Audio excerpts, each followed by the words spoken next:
QTEs have always been looked down on in gaming, as they're a sloppy way of games trying to make the player feel like they did something extraordinary, but in reality, they're just a lazy trick of making the player feel like they're fantastic when it was the cutscene that did all the work.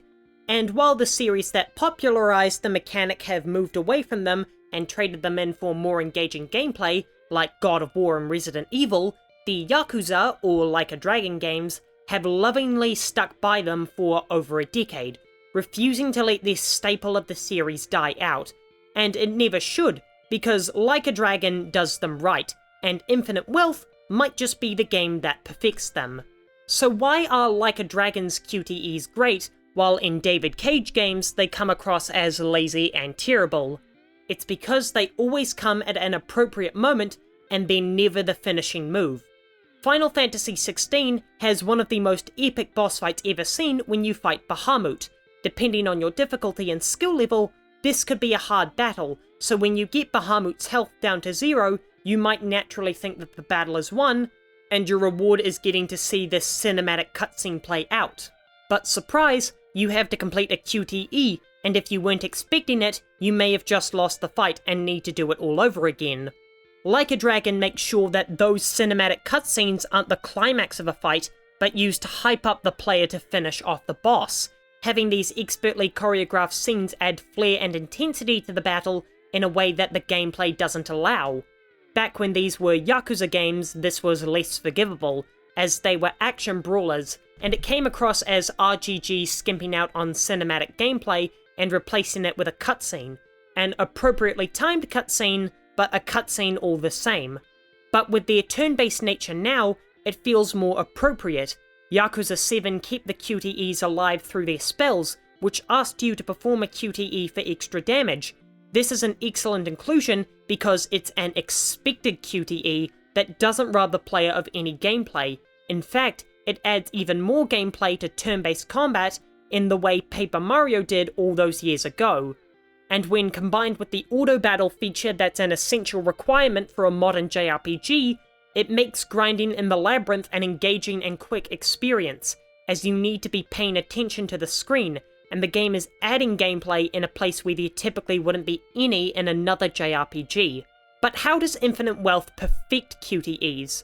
Well, like I said, it will never throw you an unexpected one to catch you off guard, and it uses them to add gameplay where other games would use them to take it away. But the big thing that it does to perfect QTEs is going absolutely all in on them. An absolutely genius inclusion is how they're used to catch Sujimon.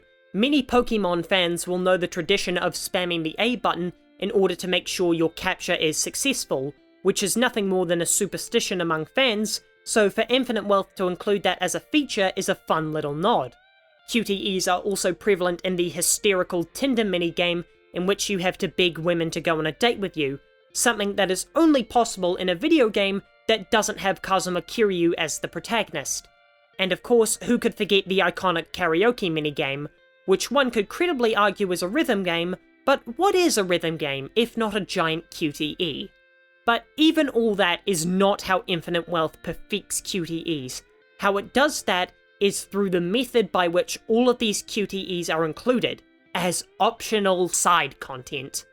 The truth is, QTEs will never be good, and no video game will ever make them fun or exciting, as all they do is rob the player of gameplay and emulate cool things without letting the player do them.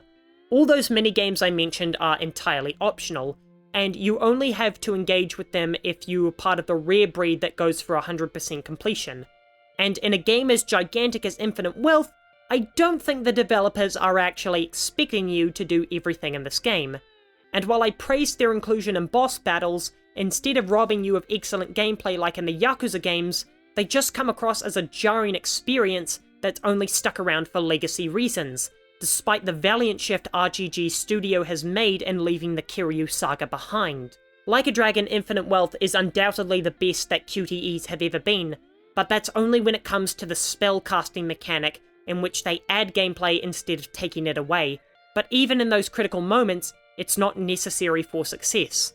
And I don't think these games ever should mix up their iconic minigames, as the beauty of them is that you can pick and choose which ones you like, and you're under no obligation to master them all, so I'll just ignore mismatch and put all my efforts into mastering crazy delivery. The one thing that I do think should go is these mid-boss fight QTEs, as while they were initially a disappointing robbery of gameplay in the Kiryu saga, they're now just a jarring inclusion that has nothing to do with the new gameplay of the series. And it's not like they'll be entirely gone in spirit, as each boss fight already starts with a crazy cutscene that shows off the absurdity of the battle and ends with a spectacular title card drop for the boss. So why not flesh out these cutscenes a bit more and leave the mid-fight QTE riddle cutscenes by the wayside?